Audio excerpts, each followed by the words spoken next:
Oi pessoal, no último vídeo do Nós, o link está na bio, Érico fala sobre política e afetos, especificamente sobre o ódio. Minha posição é um pouquinho diferente da defendida por Érico e eu queria mostrar o meu ponto de vista aqui. Érico sugere no vídeo que o ódio ele destrói a política, quer dizer, o campo da política ele precisa se livrar do ódio. Porque o ódio seria estaria muito mais associado ao campo da violência. E eu quero dizer aqui que não é isso que eu acho. Eu acho que o público e a política, nesse campo, a gente precisa dar espaço para todo e qualquer afeto, inclusive raiva e inclusive ódio. Só que existe uma maneira de expressar o ódio e a raiva que não desemboca necessariamente na violência e não desemboca necessariamente na destruição do outro. E mais ainda, se a gente não conseguir dar lugar para o ódio, ele vai ficar lá latente e vai aparecer talvez de uma maneira muito mais selvagem e muito mais destrutiva. Talvez como ressentimento, que é o que a gente vê hoje, né? Que foi um ódio que não conseguiu ganhar espaço em outros momentos.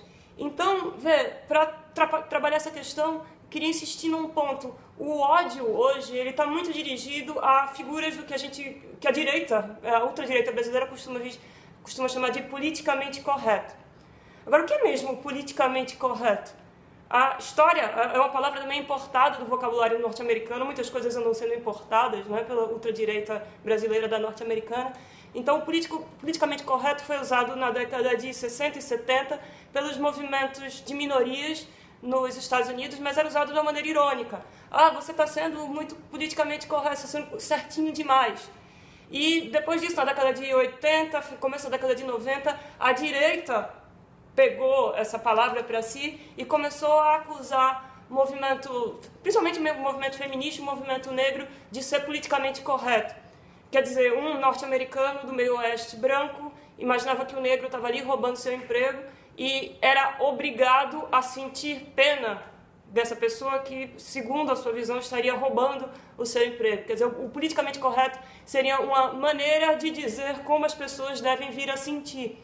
Não por acaso, figuras como Trump e Bolsonaro, eles argumentam, não, eu sou autêntico, eu digo o que penso. E vocês também estão autorizados a sentir o que sentem, o que vocês realmente sentem, e expressar isso publicamente. Então, a ultradireita, mais uma vez, soube capitalizar muito bem esse jogo do politicamente correto, né? Lembrando que a história do termo ela é muito diferente.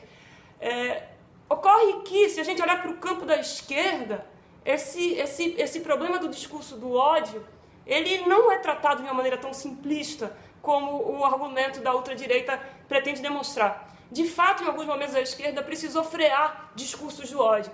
Como, por exemplo, o movimento negro norte-americano. Teve um determinado momento que os negros norte-americanos disseram: eu não aceito mais que brancos continuem repetindo a palavra nigger. E isso teve um efeito importante, né? As pessoas pararam de dizer, foi um efeito de ganhar poder, né? de agir, de poder agir para o movimento negro norte-americano. Então, em alguns momentos, essa estratégia de não aceito mais que você diga isso ou aquilo é uma estratégia que tem efeitos. Mas em outros momentos, se a gente olhar para o movimento também norte-americano, a estratégia de lidar com esses discursos do ódio, ela se apresenta de uma maneira interessante, diferente.